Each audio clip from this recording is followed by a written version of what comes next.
Subscribe பட்டனை அமுக்குங்க, bell பட்டனை அமுக்குங்க. வாழ்க வளமுடன். இப்படிக்கு பாட்டி வைத்தியம். வணக்கம்ப்பா, உங்க பாட்டி பேசுறேன். இப்போ நான் உங்களுக்கு இந்த பாசி பயிர், பச்சை பயிர் இருக்கு இல்லையா, இந்த கிரேவி செஞ்சு காட்ட போறேன். 100 கிராம் பச்சை பயிரை காலையில ஊற வச்சு இப்போ சாயந்தரம் ஆயிடுச்சு. அதை இது குக்கர்ல போட்டு 2 விசில் வர வரைக்கும் அவிச்சிருக்கேப்பா. வெந்துருச்சு. இந்த வாங்க நசுக்கிட்டு வெந்துருச்சு. இப்போ பெரிய வெங்காயம் இவ்வளோ 2 வெங்காயம் ஒன்று நறுக்கி வச்சிருக்கேன். தக்காளி நல்லா பெரிய தக்காளியா ஒன்று நறுக்கி வச்சிருக்கேன். இது குழம்பு பொடி 1 டீஸ்பூன் வச்சிருக்கேன். இந்த மஞ்சள் பொடி 1/4 டீஸ்பூன் வச்சிருக்கேன். இது கறி மசால் பொடி 1/2 டீஸ்பூன் வச்சிருக்கேன்ப்பா. கறி மசால் பொடி, இஞ்சி ஒரு சின்ன துண்டு, பூண்டு ஒரு 5-6 பல்லு வச்சிருக்கேன். கொத்தமல்லி எல்லாம் லாஸ்ட்ல இறக்க போகும்போது போடுறதுக்கு வச்சிருக்கேன். இப்ப நான் தாளிச்சிட்டு உங்களுக்கு எல்லாம் காட்டுறேன். நல்லெண்ணெய் ஒரு 1.5 ஸ்பூன் ஊத்துறப்ப.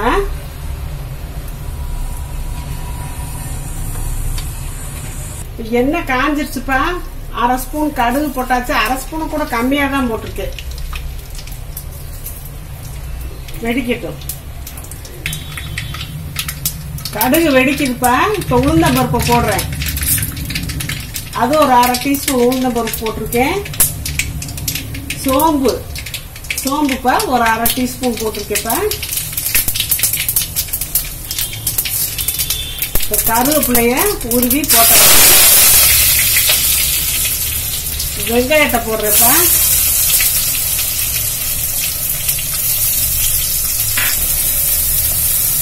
வதங்கட்டும். கொஞ்சம் வதங்கினதுக்கு அப்புறம் இந்த கறி மசால் பொடியை போட்டுடலாம்ப்பா. பிரியாணி பொடின்றோம்ல, அந்த கறி மசால் பொடி.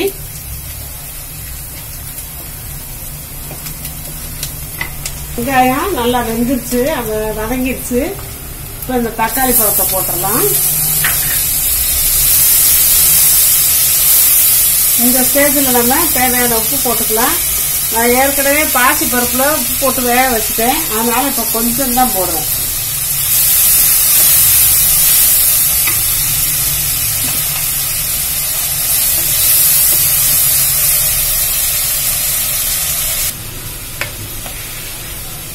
இந்த இஞ்சியையும் பூண்டையும் நல்லா தட்டி போடுவேப்ப. நான் எப்போதே பேஸ்ட் எல்லாம் யூஸ் பண்ண மாட்டேன். அது எப்ப செஞ்சு வச்சிருக்காங்களோ அதை போய் வாங்கி யூஸ் பண்றதுக்கு எனக்கு இஷ்டம் இல்ல. அப்பப்பதான் தட்டி போட்டுக்குவேன்.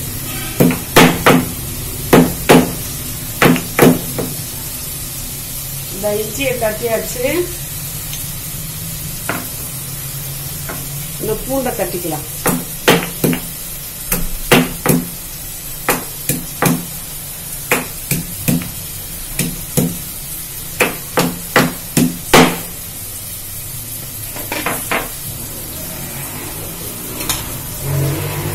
இஞ்சியும் பூண்டையும் தட்டுனத இதுக்குள்ள போட்டாச்சுப்பா. தாளிபத்துக்குள்ள போட்டாச்சு.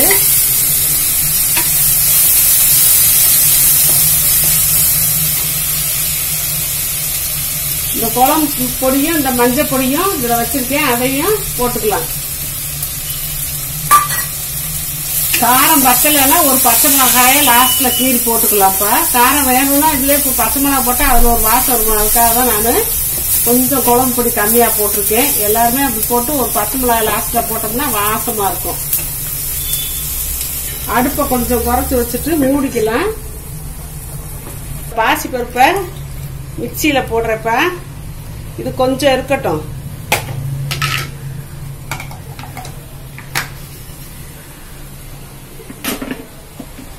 இப்படி அரையும் குறையுமா அரைச்சாச்சுப்பா.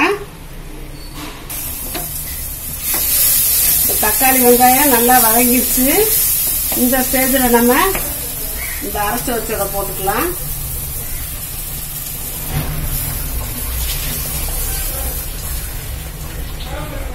தண்ணியை ஊற்றி நம்ம கரைச்சுக்கலாம். இப்ப அந்த அரைச்ச வெளுது கூட இந்த தண்ணியை தேவையான அளவு தண்ணி ஊற்றி இந்த அளவுக்கு வச்சுக்கிட்டேப்ப. கொஞ்சம் காரம் கம்மியா போட்டதுனால இந்த ஒரு மிளகாய 2ஆ கீறி போட்டுட்டேன்.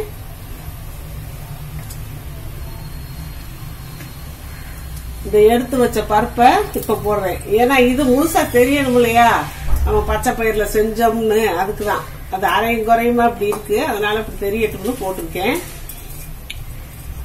கொதிக்கட்டும். நல்லா கொதிக்குதுப்பா. இந்த பச்சை மிளகாயோட ஒரு வாசம் எல்லாம் இறங்கி இருக்கும். இந்த நேரத்துல அடுப்பை ஆஃப் பண்ணிக்கலாம்.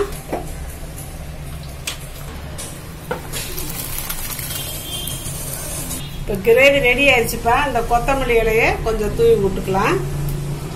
பருப்பு கிரேவி ரெடி ஆயிடுச்சுப்பா. இது வந்து நம்ம இட்லிக்கு, தோசைக்கு, சப்பாத்திக்கு, பூரிக்கு எல்லாத்துக்கும் வச்சுக்கலாம்ப்பா. நல்லா ஒரு மாதிரி திக்கா தான் செஞ்சிருக்கேன்.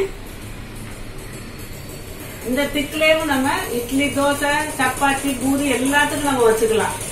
அதனால இந்த மாதிரி சாப்பிடுங்க. நான் எப்பவுமே புதன்கிழமை பச்சை பயிறு சேர்ப்பேன். சுண்டல் கூட வைப்பேன், ஏதாவது செய்வேன். பச்சை பயிறுல செய்வேன். புதன்கிழமை வந்து பச்சை புத பகவானுக்கு பிடிக்குமாமா. அதனால அன்னைக்கு அது செஞ்சா நல்லதுன்னு சொல்லி செய்வாங்க. அது எங்க அம்மா பாட்டி காலத்துல செஞ்சுட்டு வந்தது. நானும் எதுவும் மேக்சிமம் புதன்கிழமை இந்த பச்சை பயிறு சேர்த்துப்பேன். பழகிக்கங்கப்பா. வாழ்க்கை வளமுடன். இப்ப நிறைய பேர்ப்பா நான் அவங்க கொஸ்டினுக்கு ஆன்சர் சொல்றதுலன்னு கேக்குறாங்க. சொல்லிக்கிட்டு தான் இருக்கேன். நான் அதுக்குன்னு சொல்லி பார்வையாளர்கள் கேள்வி பதில் நான் போட்டிருக்கேன். அதை பார்த்துக்கங்கப்பா. அதை பார்த்தீங்கன்னா உங்களுக்கு தெரியும். நான் வரிசையா கேள்வி பதில் போட்டுக்கிட்டே இருக்கேன். அதுல போட்டு பார்த்தீங்கன்னா நீங்க கேட்ட கேள்விக்கெல்லாம் நான் பதில் சொல்லிடுறேன்ப்பா. அதை கட்டாயம் நீங்க பார்த்து தெரிஞ்சுக்கோங்க. சப்ஸ்கிரைப் பட்டனை அமுக்குங்க, பெல்லு பட்டனை அமுக்குங்க. வாழ்க வளமுடன். இப்படிக்கு பாட்டி வைத்தியம்.